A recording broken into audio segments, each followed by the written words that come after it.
La mayoría de predicadores tuvieron un ministerio de jóvenes.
Buenas tardes, ya listo, licenciada.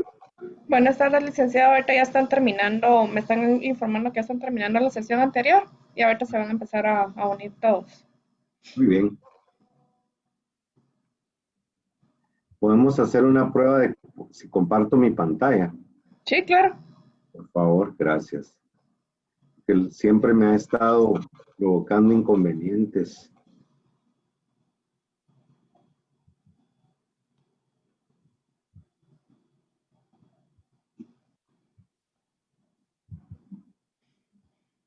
Ahí ya puedo ver su correo, es lo que me está mostrando. ¿Y ahora? Sigo viendo su correo. ¿Por qué será? ¿Qué es lo que tengo que hacer? Mira, pues dele donde dice compartir pantalla Voy a volver a empezar.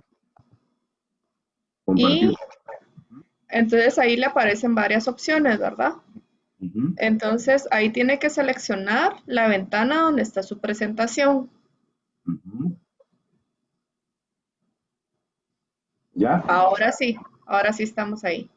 Muy Súper. bien. Ahora sí lo voy a poder hacer. Ok, ahí Muchas está. gracias. Para la segunda parte, ¿usted siempre va a estar apoyándonos, licenciada? En la tarde, después del almuerzo. Fíjese que no voy a hacer yo porque tengo una reunión precisamente a la 1 que creo que se me va a extender un poquito. Pero, ¿qué necesita? Porque entonces yo lo coordino con el equipo. Yo envié unos materiales de apoyo. Ah, ok. Entonces, vamos a leer uno de ellos individualmente, el más Ujú. pequeño en extensión, y lo vamos a analizar. ¿Cuál sería el que se va a leer? Perdón, solo lo voy a poner aquí. Ahorita le digo. Me voy a salir para poder hacer.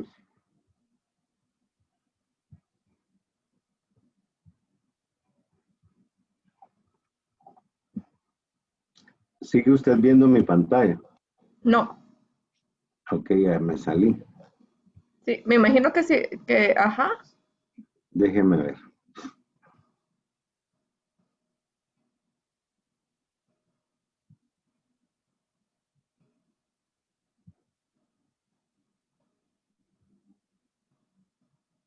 Este documento se No, llama, no eh, lo veo.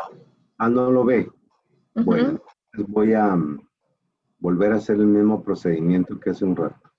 Ok.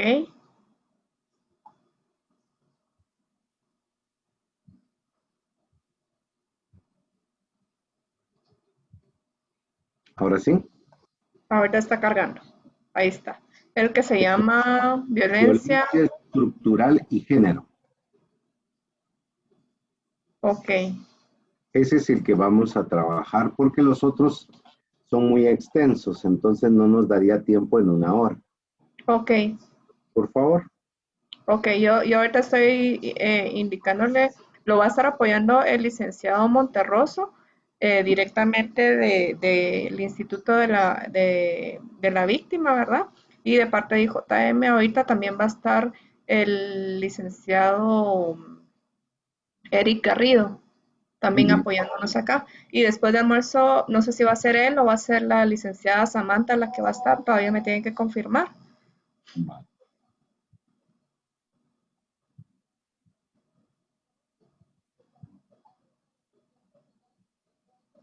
¿Estamos bien con la pantalla? Sí, Ok, ya. ya ahorita ya están terminando, me están informando. Vale, muy bien. Entonces, solo voy a traer un vaso con agua. Adelante.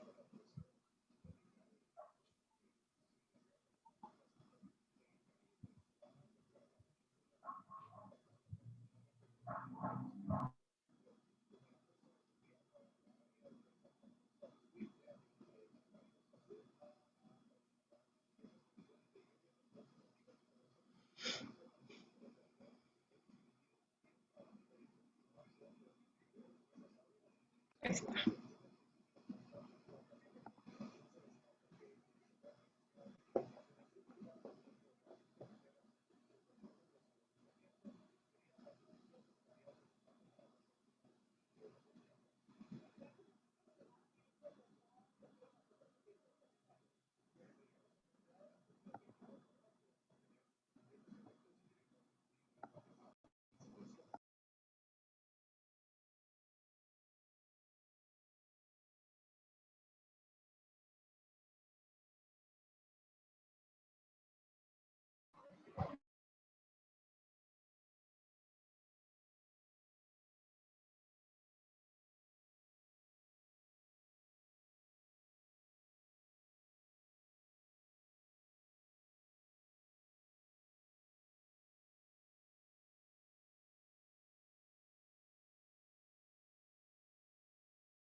Muy buenas tardes a todos.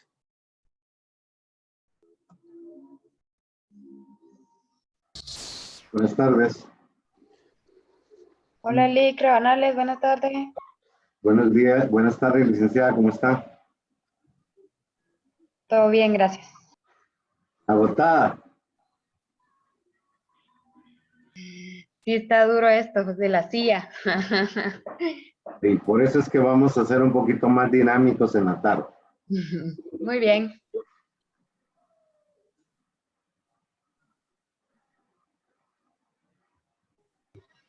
Buenas tardes. Buenas tardes, licenciada. Buenas tardes a todos y a todas. Buenas tardes.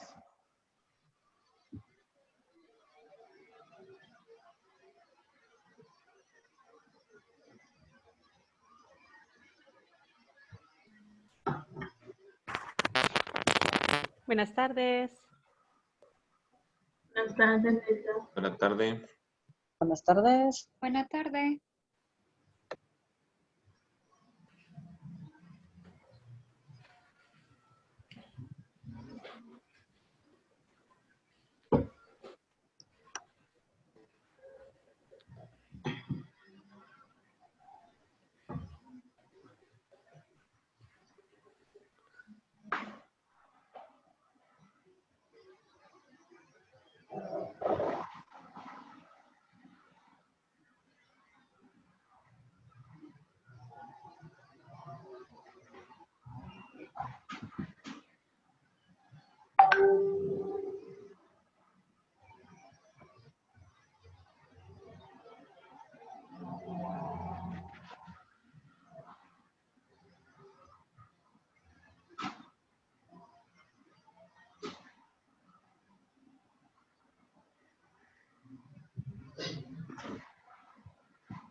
Muy bien, primero que todo tengan todos muy buenas tardes.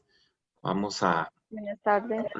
antes de que continúen ingresando algunos compañeros que están pendientes de llegar al link, pues tengo a bien de presentarles al licenciado Marvin Rabanales. Es un placer, licenciado. Entonces, el día de hoy, como para hacer un pequeño recordatorio y recalcar de que se hizo un cambio, entonces hoy estaremos viendo las causas de la violencia sexual y trata de personas, que estaremos iniciando con la sesión 1 y posteriormente se continuará después de la hora de almuerzo con la sesión 2. Entonces, dejo en el uso de la palabra a nuestro señor Marvin Rabanales, que siempre ha sido un amigo y aliado. Entonces, el tiempo es suyo, licenciado. Muchas gracias, muy buena tarde. Vamos a tratar de conversar sobre algo que quizá hubiera podido estar en algún otro espacio de la agenda, pero como les explicamos, tratamos de adecuarnos para que ustedes tuvieran la participación de la licenciada Ocampo y la participación de la doctora Vázquez. Así que yo creo que es interesante el tema, tomando en consideración que cosas de las que vamos a platicar esta tarde y que vamos a analizar después del almuerzo son importantes porque para poder, por ejemplo, hablar de una reparación digna y transformadora, para poder construir un proyecto de vida y que luego esto sea sometido o se le pongan valores, se le pongan números para poder atender de manera cálida, pertinente a las víctimas, para poder saber de dónde vienen, cuáles son sus circunstancias, qué han vivido, qué han atravesado, cuáles han sido las omisiones de las políticas públicas, cuál ha sido el fracaso o éxito de las contenciones primarias básicas.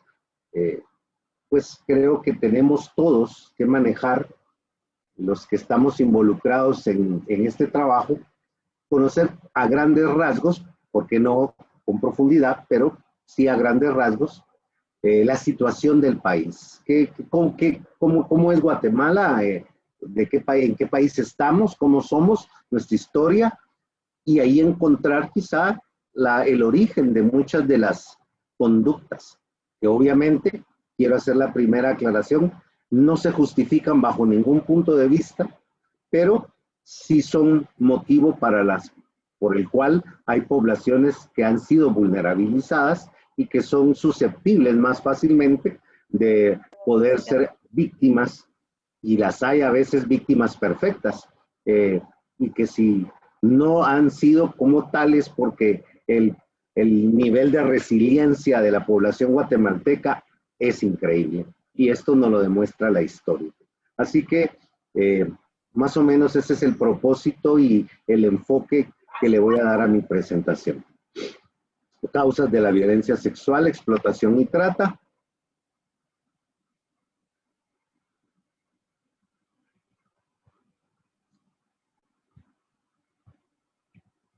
Bueno, vamos a hablar de aspectos sociales, económicos, políticos, psicológicos y jurídicos. Esto lo hago con el propósito de poderme expresar con ustedes y proporcionarles mi visión sobre el tema. Causas sociales, culturalmente. Creo que uno de los principales problemas que nos aquejan es que heredamos una cultura que no hemos sabido potenciar. Nuestra historia es riquísima, milenaria, y ha sido apreciada por otros. La civilización maya, que ha sido modelo de civilizaciones y que la historia y otros se han preocupado por estudiarla, por conocerla, y cómo lo que evolucionó hacia lo que hoy conocemos como la pluralidad cultural, la multietnicidad y el multilingüismo, es una riqueza para Guatemala, pero no ha sido para algunos de esa manera. Han habido muchos esfuerzos por unificar las distintas identidades y los pueblos.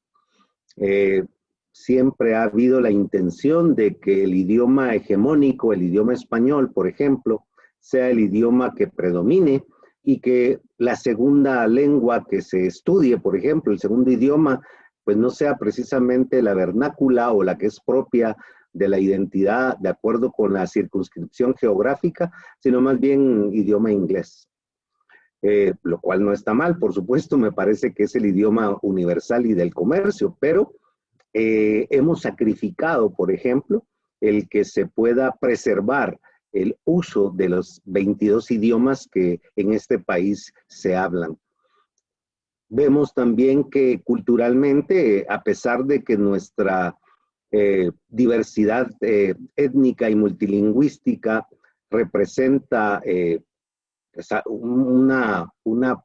parte de nuestra identidad como guatemaltecos, ha sido más bien vista por los, digamos así, ladinos como un objeto de comercio, de turismo, de explotación económica, sin respetar la propia naturaleza, costumbres, tradiciones, cosmovisión de estos pueblos.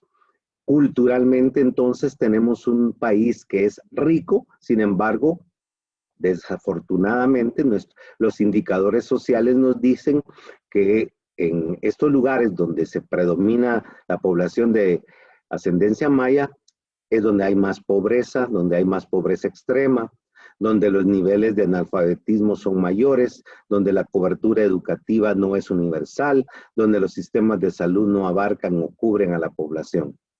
Entonces, a pesar de que la riqueza del país estriba precisamente en esa riqueza cultural, producto de la diversidad, es esa población que hoy día sigue siendo mayoritaria en el país, la que ha sido históricamente excluida, históricamente relegada y que no ha sido beneficiada mayormente con las políticas de Estado. Ese es un elemento cultural que no podemos dejar de pasar por alto.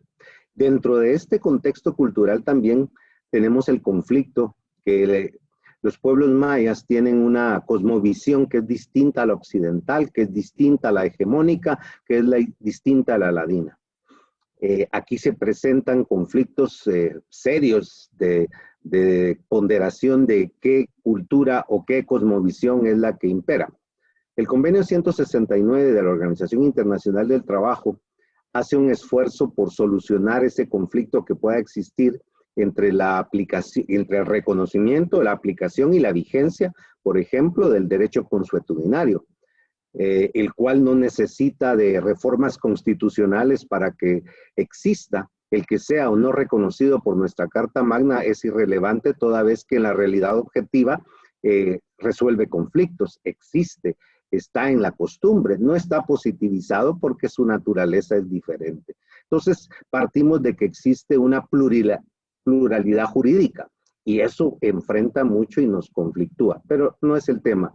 Lo que sí es que al momento de determinar sobre costumbres, tradiciones, patrones de crianza, modelos de vida, proyectos de vida, no podemos dejar pasar en alto que hay que respetar esa diversidad, que hay que respetar esa cosmovisión y esas costumbres. ¿Y por qué cité el convenio 169? ¿Por qué? Porque siempre y cuando no viole derechos humanos, siempre y cuando no vulnere esos deberes que el Estado elevó a tal rango que hoy son parte de ese bloque de constitucionalidad en las partes dogmáticas de nuestra Constitución y que se fortalece con los convenios y protocolos aceptados y ratificados por Guatemala. Entonces, en el aspecto cultural, dos consideraciones. Primero, tomar en cuenta que hay 22 idiomas, que tenemos una ascendencia maya y que hay poblaciones mayoritarias que tienen una forma y una cosmovisión distinta a la hegemónica, que es la occidentalizada o positivizada en nuestra legislación ordinaria. Y segundo, que cuando estamos por considerar estas costumbres, tradiciones o cosmovisión, pues hay un límite, en este caso, el que establece el convenio que les cité, cuando no se vulneren derechos humanos. Esto nos genera un conflicto, aunque este conflicto para mí lo que hace es enriquecer a este país y a esta nación. Dentro de los aspectos culturales también que vale la pena resaltar como parte de la realidad guatemalteca y que pueden ser causas estructurales de la violencia sexual, explotación o trata de personas, encontramos el patriarcado, la cultura patriarcal, que es la hegemónica, pero no solo en el país. Por eso vamos a leer un documento después del almuerzo que hace mérito al tema, porque esta cultura, pues que yo no sé si sea lo correcto hablar de cultura patriarcal. Lo que sí es cierto es que las relaciones en la cotidianidad entre hombres y mujeres están mediadas, atravesadas, permeadas, cubiertas por esos patrones que han cosificado a las mujeres, que han construido una masculinidad estereotipada en donde los roles de hombres y mujeres pareciera que están listados dentro de esa cultura y que al momento de las relaciones interpersonales, al momento de esas relaciones de pareja, al momento de educar, al momento de escoger pareja, al momento de relacionarnos dentro de una relación, van a estar ahí presentes como algo que no podemos obviar. Pareciera que existe una lista de cotejo, un checklist en donde el hombre cumple con cierto rol dentro de la sociedad, la mujer otro, y esos elementos del patriarcado muchas veces han sido conniventes o han justificado la normalización de conductas acosadoras, de conductas de violencia sexual, han normalizado una vida sexual, digamos, lo más relajada hacia los hombres, contrario censo a las mujeres. ¿Cuánto no hemos escuchado, quizá ahora menos que antes, que para las mujeres hay una forma de formación, para los hombres existe otra, que las mujeres son de casa, los hombres de la calle, los hombres se hacen cuando tienen relaciones sexuales, las mujeres deben de preservarse, deben de conservarse, ellas están creadas para casarse, para tener hijos, para ser esposas, compañeras, sumisas, obedientes, y los hombres, por el contrario, tienen que ser agresivos, aguerridos, protectores, reproductores, al estilo MacGyver, ¿no? Que es capaz de resolver cualquier conflicto. Y entonces, la cultura patriarcal nos heredamos, está en nuestra sangre, está en el imaginario colectivo, no podemos soslayarlo y deconstruir ese machismo, deconstruir esos patrones culturales patriarcales es un reto. Leía hoy por la mañana un artículo de una revista deportiva Marca sobre si los adolescentes son menos machistas ahora que antes. Y es preocupante darse cuenta que pareciera que estas generaciones van poco a poco teniendo menos esos, digamos, atavismos culturales, pero todavía están presentes. Y es deber de la sociedad poder, por ejemplo, reivindicar la condición de género, reivindicar la diversidad sexual, reivindicar la preferencia. ¿Por qué? Porque su raíz está en lo que vimos el otro día, en la naturaleza de los derechos humanos, en la esencia del hombre y de mujer y su libertad.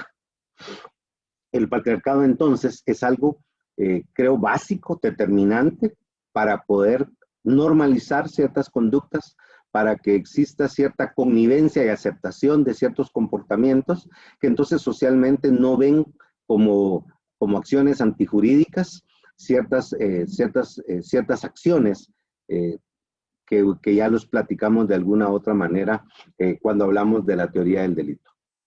El machismo es parte de nuestra naturaleza. Los hombres hemos sido creados de esa manera, en la escuela, en la calle, en la casa, lo que vemos, lo que escuchamos.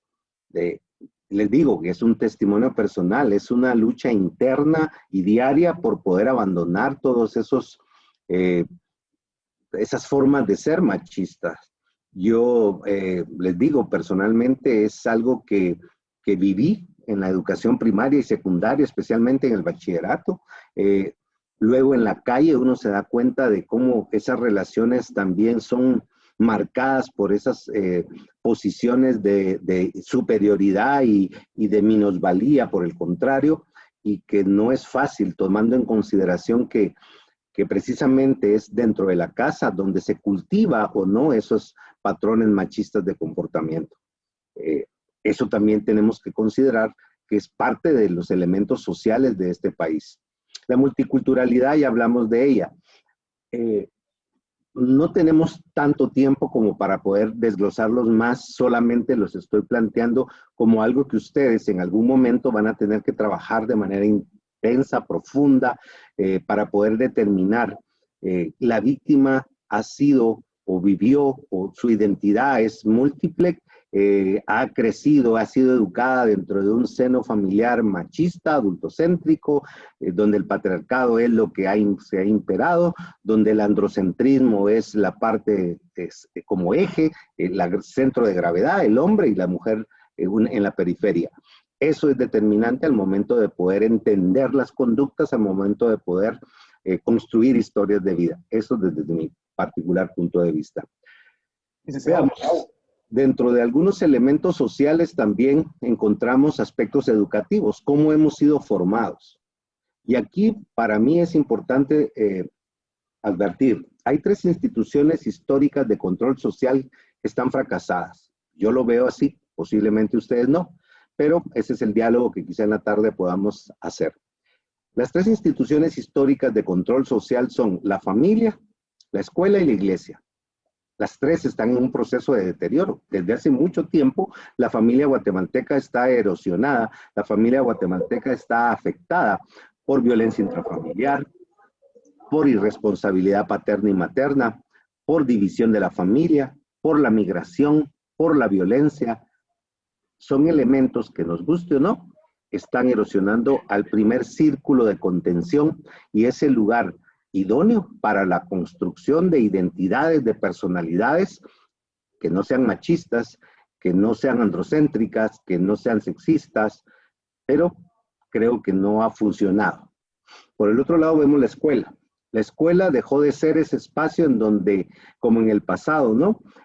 Confiábamos a nuestros hijos, a nuestras hijas, que el maestro era un líder, que el maestro era alguien que tenía una formación sólida y que pues llenaba todas las expectativas del traslado de conocimiento. Es más, hasta muchas veces de formación y de educación de nuestros hijos, no en el plano formal, sino que en el plano del comportamiento humano.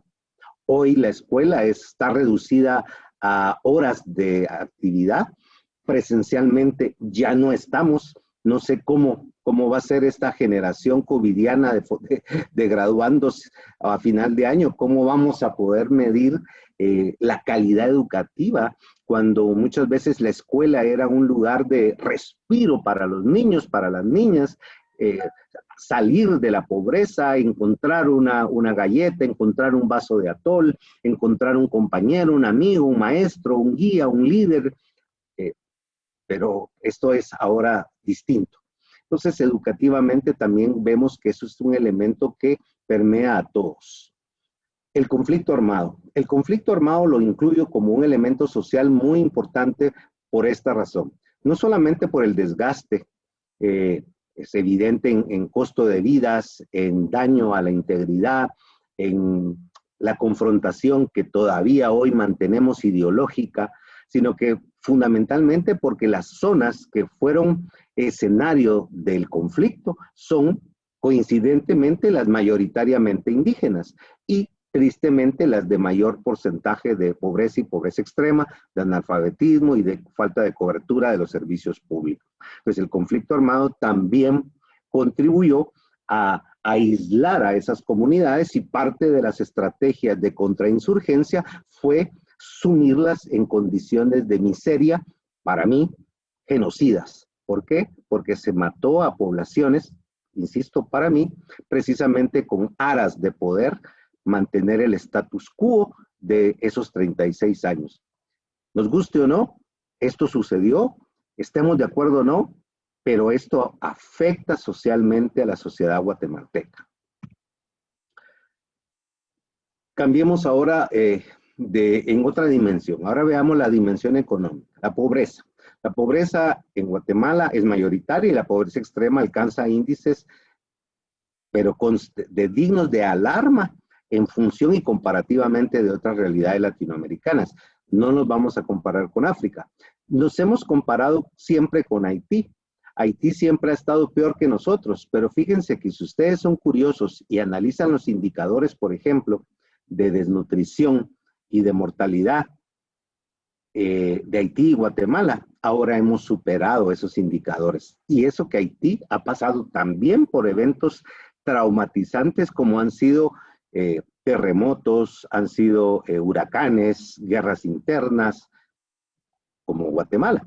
Pero si antes era nuestro referente, pero está peor Haití, hoy en algunos temas no es, estamos peor que ellos.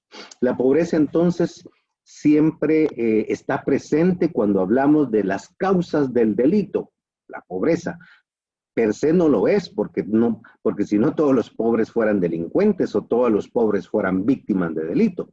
Lo que pasa es que en las condiciones materiales de insatisfacción de las necesidades básicas, sin acceso a los servicios públicos, sin tener el dinero suficiente para llevar el pan a la mesa, sin poder cumplir con las necesidades de mi familia, hay condiciones vulnerables para que se dé, por ejemplo, la captación, para que se den eventos de violencia sexual, para que se den el involucramiento en estructuras criminales, etc.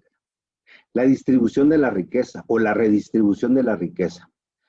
Escuchaba ayer un programa en la televisión sobre cómo es que piensan reactivarse económicamente el país y cómo desde el Estado, como organización política, desde el Ejecutivo, se van a lanzar estrategias encaminadas a poder revertir los efectos que esta recesión pandémica va a generar en Guatemala.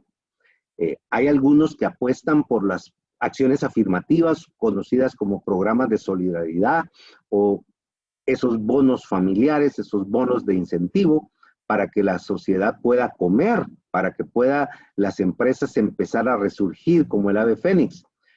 Pero para las posiciones liberales esto no tiene tanta cabida, tomando en consideración que la pregunta del millón es, ¿y de dónde va a salir ese dinero? ¿Se va a aumentar impuestos? La respuesta fue, por el momento es una idea descabellada, pero entonces, ¿de dónde va a salir la plata para poder reactivar la economía del país, para poder darle de comer a todos estos que han perdido su empleo producto de la pandemia? Del préstamo. Y bueno, ¿y de dónde va a salir el dinero para pagar los préstamos? Pues de los impuestos. No hay otra forma en que el Estado procure ingresos si no es a través de los impuestos. Pero la captación de impuestos, que tampoco ha sido algo que en este país sea digno de encomio, por el contrario, lo que hemos evidenciado son estructuras criminales que han drenado las arcas públicas. Casos como la línea 1, 2, ya aparecen las líneas del Transmetro porque cada vez aparece una nueva estructura criminal que ha desfalcado a través de la evasión de impuestos el dinero que serviría para poder reactivar la economía. Entonces, la distribución de la riqueza a través de servicios públicos no ha sido en este país una constante de beneficio para todos. ¿Y dónde se afirma esto?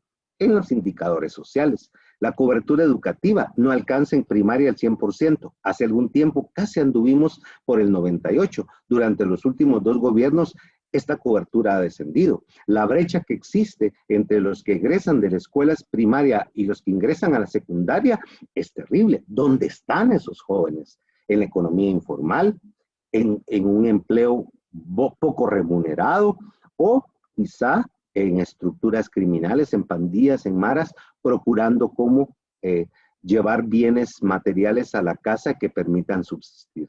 Entonces, la redistribución de la riqueza también es un problema. El modelo económico. ¿Qué modelo económico es el que se está aplicando? Ha sido, digamos que exitoso la política macroeconómica de Guatemala. No ha habido una inflación que se considere que pueda afectarnos. La tasa de cambio se ha mantenido estable. El crecimiento económico hasta antes de la pandemia se mantenía más o menos en un 3% anual. Un modelo económico muy concentrado ayer también leía un artículo que Guatemala es un país muy consumista. que a contrario censo de países asiáticos donde se exporta más de lo que se importa. La balanza cambiaria, la balanza comercial nuestra es negativa. Importamos, nos gusta consumir, entonces no generamos lo suficiente para exportar lo que procure divisas para el país. Nos estamos manteniendo, nuestra economía se está manteniendo con las remesas. Imagínense qué perverso, qué triste.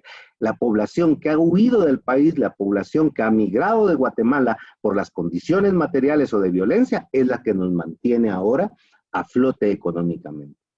Afortunadamente no disminuyó el ingreso, hubo un pequeño bajón, el ingreso de divisas producto de las remesas, pero ahora volvió a crecer y se espera que se mantenga. Es decir, la solidaridad de nuestros paisanos es digna de aprecio, pero estas personas, esa mano de obra que ha sido exportada, no por nosotros, sino que por la necesidad de ellos, también ha sido discriminada históricamente. La inversión pública. La inversión pública, hay estudios de ICEFI en donde nos muestran que la inversión pública porcentualmente está más dirigida hacia el pago de los salarios, hacia el cumplir con los pactos colectivos de condiciones de trabajo, con los cuales estoy de acuerdo, siempre y cuando se negocien democráticamente, siempre y cuando existan realmente reivindicaciones para los trabajadores. Pero lo que ha habido aquí es una mafia de gente que ha negociado pactos colectivos y que tienen décadas de estarse beneficiando, pero ¿hasta dónde llegará ese beneficio a los trabajadores? ¿Cómo el Estado, con tal de no enfrentarse contra esos pseudo líderes, ha empeñado o su alma al diablo? Nos hemos endeudado o hemos invertido menos en los servicios públicos y más en el pago de esas obligaciones convencionales. Entonces, el modelo económico, las condiciones de pobreza, pobreza extrema, la no adecuada redistribución de la riqueza, el modelo económico guatemalteco en inversión pública también son elementos y factores que debemos considerar porque están presentes en la dinámica de las víctimas. Elementos políticos. Las políticas públicas. ¿Son políticas públicas o son políticas de Estado? De acuerdo con la teoría de la formulación de política pública, una política pública para que sea considerada como tal, no es porque deviene del Poder Ejecutivo. Entonces estamos hablando de políticas de Estado, de gobierno quizá, pero públicas porque tendrían la participación de la sociedad, porque la sociedad civil organizada, porque los grupos a los cuales va a beneficiar han participado de todo el proceso, desde el diagnóstico, la formulación, quizá tal vez no es la implementación, pero sí su evaluación y control, la auditoría social que debemos realizar. Pero las políticas públicas han sido más políticas de gobierno, que salen desde los despachos de los ministerios y que pretenden llegar a nivel nacional sin atender la pertinencia cultural, por ejemplo. Veamos, siempre se habló en el pasado que la jornada educativa o el ciclo lectivo tendría que variar de acuerdo con las regiones. Eso nunca ha sido así. Las políticas educativas en cuanto a la formación, qué objetivos, qué competencias, las cuales tendrían que no ser estandarizadas, porque no todas las poblaciones tienen la misma identidad. Tendría que haber esa pertinencia cultural, regional, climática, o hasta de materiales en cuanto a la economía de los pueblos, de los departamentos, etc. Entonces, las políticas públicas han sido políticas muy tradicionales, muy centralizadas, y la descentralización ha sido más bien del traslado de entidades, el traslado o contratación de funcionarios, más no el participar en el proceso de formulación. Las posiciones ideológicas. Vea, Guatemala tristemente siempre ha tenido esa confrontación entre izquierda y derecha, entre los chairos y los, ¿cómo les dicen a los otros? A los fachos, etc. Cremas y rojos, Real, Barça. Siempre hay confrontación, Pero las posiciones ideológicas en este país históricamente han generado un conflicto armado de 36 años con esos miles de muertos, desaparecidos, torturados, que tuvieron que emigrar y poblaciones que fueron víctimas de genocidio. Las posiciones ideológicas niegan el genocidio. Las posiciones ideológicas quieren una Guatemala unificada sin respetar la diversidad cultural. Las posiciones ideológicas se han opuesto a reformas constitucionales, se han opuesto a la reducción de ciertos ministerios que ya no tienen sentido en una época de paz y que solamente drenan presupuesto que ahora podría ser utilizado en otras necesidades, como puede ser en salud, educación, la viabilidad, etcétera. Las posiciones ideológicas en este país nos tienen enfrentados, expulsaron a CICIG, están en constante ataque, por ejemplo, a la FESI, quieren sacar de Guatemala y del país al jefe de esa fiscalía. Ahora hay otro antejuicio contra el Procurador de Derechos Humanos, quieren también desaforar a los magistrados de la Corte de Constitucionalidad. Las posiciones ideológicas no dejan que este país crezca. Es similar a la olla de cangrejos, ese ejemplo tan chusco, pero que es tan propio de los guatemaltecos. Las posiciones ideológicas no nos dejan avanzar. Dentro de esas posiciones ideológicas, que yo respeto, porque todos tenemos derecho de pensar y de disentir, pero no se vale que utilicemos estas posiciones ideológicas para poder legitimar corrupción, para poder legitimar impunidad. Eso no se puede. La clase política, nuestra clase política, pues, no se viste de sus mejores galas. Nuestros flamantes políticos no son precisamente modelos de virtud, no han sabido ser esos líderes que necesita el país, esos estadistas que nos lleven hacia un rumbo determinado. La brújula está loca en este país, no se sabe para dónde vamos. La clase política más bien procura defender los intereses de los grupos que los han llevado a los puestos de elección popular o que los han puesto en los ministerios, en las direcciones generales. Nuestra clase política está en crisis, como están muchas de las instituciones en crisis en este país. Por lo tanto, nuestro sistema electoral también tendría que ser modificado, reestructurado. Ya han habido intentos, pero la reforma realmente estructural que vaya a cambiar vía el control, vía el escrutinio, vía la participación democrática, vía la probidad, vía la transparencia, de momento todavía está postergada. Entonces son aspectos políticos que tienen que ver con cómo nos desarrollamos, cómo llevamos nuestra vida en este país. Causas jurídicas. Fíjense que esto no lo había incluido en otros espacios, pero estamos trabajando un módulo de formación para jueces y juezas en materia de trata de personas y discutiendo en grupos focales sobre los contenidos de estos módulos de formación virtual que vamos a producir, que hay un tema como este, las causas de la trata de personas. Y fueron varios los que coincidieron en que era importante incluir dentro de las causas estos aspectos. Lagunas. La ausencia de legislación. Hay formas, de acuerdo con nuestros estudios de teoría general del derecho, para resolver los conflictos de la laguna, la integración, la analogía, etc. Sin embargo, en materia penal no podemos recurrir a ella. Yo les expuse una laguna que hay hoy día en nuestra sociedad. No están tipificados los ciberdelitos sexuales. Ayer tuvimos un ejercicio de análisis con el Ministerio Público sobre la iniciativa que estamos trabajando. Queremos que el Congreso de la República apruebe, y pronto quizá con ustedes también lo analizaremos, el delito de acoso cibernético, el delito de apoderamiento de imágenes de contenido sexual o erótico. Hay una laguna, entonces también puede ser motivo para que hayan víctimas de violencia sexual y trata de personas que no van a ser atendidas por el sistema oficial, pero que eso no significa que no sean víctimas y que de alguna manera tendrían que ser atendidas por el Estado. Las contradicciones. En el ejercicio que hicimos, y ese es uno de los propósitos del ejercicio que hicimos cuando en el cuadro hablamos de los delitos conexos con el de trata.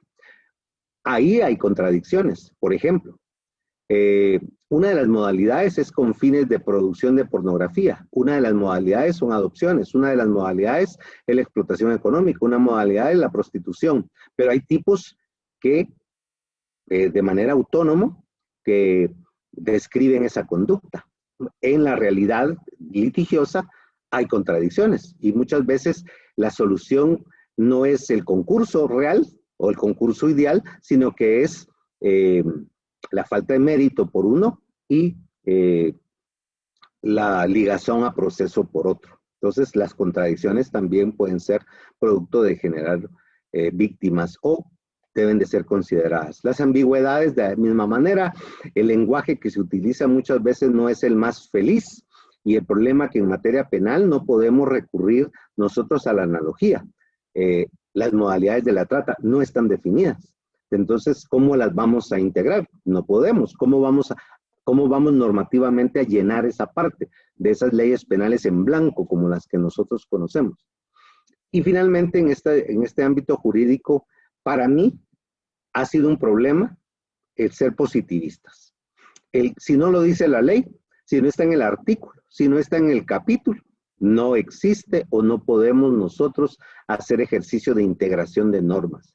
Como dijo la doctora hoy por la mañana, al momento de hacer nuestro plan de resarcimiento, de reparación digna, integremos normas. No nos quedemos con el 124 del Código Penal. Recurramos a disposiciones del ordenamiento civil, recurramos a otras disposiciones del propio proceso penal y, por supuesto, recurramos a la jurisprudencia y a los aspectos convencionales que ex oficio, de acuerdo al control de convencionalidad, estamos obligados. Es decir, no hay de dónde escaparnos, pero ese positivismo, a veces a ultranza, que no permite integrar a otras disciplinas. Ustedes son un instituto multidisciplinario. Afortunadamente, el instituto tiene una naturaleza en donde no solamente lo que el abogado o la abogada diga, en este caso no solo lo que diga el artículo, sino que va a haber una posición del derecho más proactiva, más de desarrollo, más de proyección y de no repetición como una de las medidas, por ejemplo, a la parte de la reparación digna. También, ya con esto creo que vamos a ir terminando esta parte de análisis de estos elementos para permitirles a ustedes algún momento de diálogo. El ámbito psicológico. Creo también que es digno de aprecio como causas de la violencia sexual y explotación y trata de personas, tomar en cuenta que todos, más o menos, tenemos problemas de estima, de consumismo, de reafirmación de personalidad, de inmadurez. El derecho, ustedes saben, toma decisiones radicales. Abajo de 14, violación, con o sin violencia. De 14 a 18, hay que probar la violencia. Arriba de 18, todo se vale. Son decisiones radicales. Y muchas veces menores de 14, mayores de 14, menores de 18, mayores de 18, somos inmaduros. Muchos no sabemos, por ejemplo, porque nunca se nos educó sobre las infecciones de transmisión sexual, sobre los métodos anticonceptivos, porque la escuela no lo recoge. ¿Recuerdan ustedes cuánta oposición a la educación sexual? Pues, es más, el Procurador de Derechos Humanos había producido unos materiales de educación sexual que fueron ordenados su retiro de la sociedad y obligado a hacer otros porque promovían el aborto. O sea, yo no sé, no creo, no los he visto, pero sí yo no creo que un procurador de derechos humanos, que también dentro de su mandato está la vida, esté promoviendo el aborto. Seguramente son interpretaciones producto de que la sociedad no quiere que a la gente se le enseñe a no tener tantos hijos. Un caso anecdótico. Conozco a una señorita, tiene 22 años, tiene problema de discapacidad motor, pero tiene 3 hijos de 2 padres que ninguno se ha hecho responsables. Ella es una muy buena trabajadora, pero no tiene quien le cuide a los niños. Entonces no puede trabajar porque no puede dejar a sus hijos, son muy pequeños. Hay una niña de 1 año, otra tiene 8 y otro tiene 6. Imaginen ustedes dejarlos solos dentro de un cuarto. ¿Qué es lo que ha sucedido? En el pasado ha pasado y hasta han muerto carbonizados niños encerrados porque sus padres o sus madres han tenido que ir a trabajar. ¿A qué voy? 22 años, no sé qué estaba pensando para tener 1, 2, 3 hijos, pero cuando yo hablé con ella, me dijo, es que yo realmente desde los 14 años, que creo que tuvo al primero, no estoy seguro, pero pues yo no sabía nada, me dijo, a mí mi mamá no me dijo nada, a mí en la escuela no me dijeron nada, no fue formada, entonces, además de la edad, que no nos da la madurez para poder actuar quizá de manera diferente, la escuela tampoco o la casa no nos ha formado. Entonces hay problemas que tienen que ver con la madurez. Adolescentes en conflicto con la ley por penal. ¿Por qué? Por debajo de los 18 son son penalmente imputables de una manera diferente a los adultos por su falta de madurez. ¿Por qué por debajo de los 13 son totalmente inimputables? Por su falta de madurez. Son decisiones de política criminal que parten de esos aspectos eminentemente psicológicos. La autoestima es, yo he visto muchos casos en donde estuve uno involucrado de una señorita que envió unos videos, envió un video a su compañero masturbándose. ¿Por qué? Porque la fastidiaban en el colegio que ella era lesbiana. Porque le gustaba el fútbol o porque quizás sus rasgos eran, pues, no del estereotipo de una señorita. Estaba en 6º año, envía el video y este compañero lo comparte con otros y se hizo un escándalo que llegó hasta Europa. La niña tuvo que salir del país. ¿Cuál era el problema? Ella tenía baja estima o quería reafirmar su personalidad, su condición de heterosexual. No sé, no soy psicólogo, pero este y otros muchos casos han sucedido producto de que pues tenemos esas, digamos que también nuestra naturaleza nos hace débiles, frágiles, algunos más, otros menos, y que podemos ser sujetos de ser víctimas. Finalmente, en este plano también yo incluyo el consumismo. Somos un país muy consumista, pero también somos consumistas si queremos marcas, queremos iPhone, queremos zapatos, queremos ropa, viajes, y entonces cuántos enganches para pornografía, para prostitución y para trata, a cambio de plata, a cambio de una vida un poquito más fácil, a cambio de, sin saber el daño que muchas veces con tal de adquirir lo que no podemos porque no tenemos la capacidad, el daño que nos hacemos a nosotros mismos. Entonces, el consumismo también tiene que ver con aspectos que, especialmente en jóvenes que no tienen una contención o una mayor formación o son muy inmaduros, pues casi fácilmente caen en estas redes de tratantes o en la prostitución o en el consumo de drogas, el tráfico de drogas, en la extorsión, en el chantaje y en tantas otras cosas más. Esto para mí son los aspectos así muy maratónicamente que yo quisiera resaltar sobre las causas, en dónde podemos encontrar las causas estructurales de la violencia sexual, explotación y trata de personas. Nos falta 5 minutos para la hora del almuerzo. No quisiera que ustedes con estas agendas tan intensas no aprovechen su hora de almuerzo, pero sí quisiera dejar para unos 2 o 3 comentarios y explicarles que por la tarde nos vamos a unir, vamos a trabajar un documento de los que yo compartí. Les compartí 2 o 3 documentos sobre patriarcado, sobre teoría de género, sobre adultocentrismo, y entonces uno de ellos vamos a trabajar en la tarde. Así que me callo, les dejo en el uso de la palabra 2 o 3 intervenciones para no interrumpir su hora de almuerzo. El licenciado Rodrigo de la Peña y luego Rafael Vide serían. ¿Sí? Licenciado, buenos días. Muchas gracias por su clase, Rodrigo de la Peña. ¿Dónde podríamos, o cuál es el mejor documento o fuente de información que usted nos podría recomendar para entender cómo está Guatemala en términos de, ya sea de ese machismo o de esa violencia contra la mujer? A mí me pasa algo y a veces me cuesta entenderlo en toda su magnitud a nivel república, por ejemplo, que en el ámbito en el que yo me he movido, en el que he sido educado, en el que me muevo con amigos y lo que fuera, no noto una sociedad machista a extremo, pero sí, por ejemplo, si hay muchos comentarios respecto a chats, por ejemplo, donde se envían cuestiones de pornografía o fotos de mujeres o lo que fuera, ¿no? Y ahí está, pero no hay en mi ambiente, en mi entorno, gente que le pegue a su esposa o lo que fuera. Y creo que se aplica a todo lo que usted decía al inicio, a todos esos ámbitos, ¿no? Es muy alto esa violencia contra la mujer y ya en términos de fuertes y de esos delitos que usted comentaba y todo, es más en el interior de la República.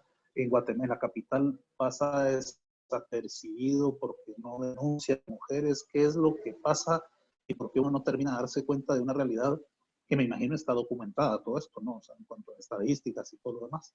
Gracias y perdón el tiempo.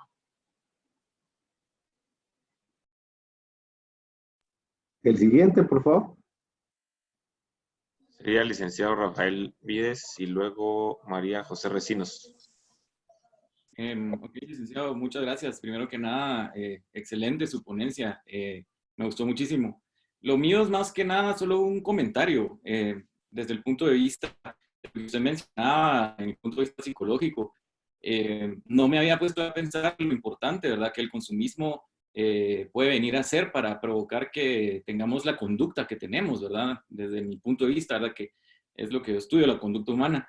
Y realmente también creo yo que es importante acá la falta de identidad que hay en el guatemalteco, bastante también. Y no me dejará mentir la mayoría de personas que nosotros vamos por la calle y todos los rótulos en inglés, ¿verdad? Y así nos encanta poner en el Facebook nuestro estado en inglés. ¿Por qué, verdad? ¿Por qué? ¿Por qué será ese fenómeno, verdad? Creo que pues, nada más era un comentario de aporte y decirle que muchas gracias. Me encantó su ponencia. Muchas gracias. En la tarde vamos a tener tiempo para profundizar. La licenciada, por favor. Licenciado, buenas tardes compañeros. Es que yo tenía una duda porque yo tenía problemas con el internet y no pude oír toda su participación. Lo que quería saber era las herramientas que usted compartió, ¿fue el día de ayer que las enviaron al chat o el día de hoy? Lo que vamos a utilizar en la tarde. Yo lo envié ayer. No sé si ya se los enviaron a ustedes, pero ya hablé con la licenciada Militza y ella me dijo que se va a ocupar de que el documento que vamos a trabajar después lo tengan. Los otros ya están enviados. Ah, ok. Seguramente después se los van a dar. Esa era mi duda porque yo no pude, estaba mal mi internet, entonces no, estuve a medias. No se preocupe.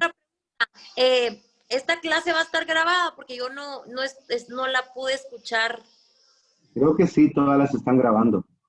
Muchas gracias, licenciado. Con Buen gusto. provecho. Gracias a ustedes. Sintetizo. Hay muchos documentos sobre teoría de género. Hay documentos sobre información estadística de la situación del país. Pero uno que pueda sintetizar es un poco complicado. Yo no conozco. Hay plataformas. Queremos saber cómo está la situación de la niñez y de la adolescencia. CIPRODENI tiene un observatorio. Ustedes se meten a internet, CIPRODENI, y encuentran el observatorio y ellos están actualizando permanentemente datos sobre salud, educación, nutrición, desnutrición, inmunización, sobre violencia sexual, trata, etc. Ahí hay. Si quieren temas sobre salud sexual y reproductiva, ustedes han tenido o van a tener conferencia de gente de OSAR, sobre el tema de embarazos en niñas, en adolescentes, etc. Indicadores sobre desnutrición crónica, pues habría que ir a los informes de situación que normalmente cada año se presentan. La ODA tiene informes anuales, hay uno este año sobre trata de personas. Hoy me compartieron el del Procurador de Derechos Humanos, también se los voy a mandar. Hay uno del Gobierno de Guatemala, hay uno del Departamento de Estado de los Estados Unidos. La información está dispersa. Análisis económicos son tan técnicos que también el Banco de Guatemala tiene un boletín mensual donde está analizando los macro indicadores y los indicadores micro. Temas sobre violencia cultural o violencia sexual o problemas de diversidad sexual, también creo que hay diferentes documentos en donde los podemos ir encontrando. Hay algunas digitales, revistas digitales como Nómada, como Ocote, como Plaza Pública, que tienen dentro de su línea editorial evidenciar este tipo de problemas. Hace poco leí un análisis integral sobre el tema del famoso futbolista y cómo analizan desde un plano jurídico, psiquiátrico, psicológico y de género el comportamiento de él, más sirvió como para poder analizar y pintar a esta sociedad. Lo podemos ver en los chats o por las redes sociales, cómo nos enfrentamos entre heterosexuales. El caso de estos dos muchachos en Ciudad San Cristóbal nos pinta parados como sociedad. Es decir, hay más un ejercicio de integración para poder determinar cómo es que estamos.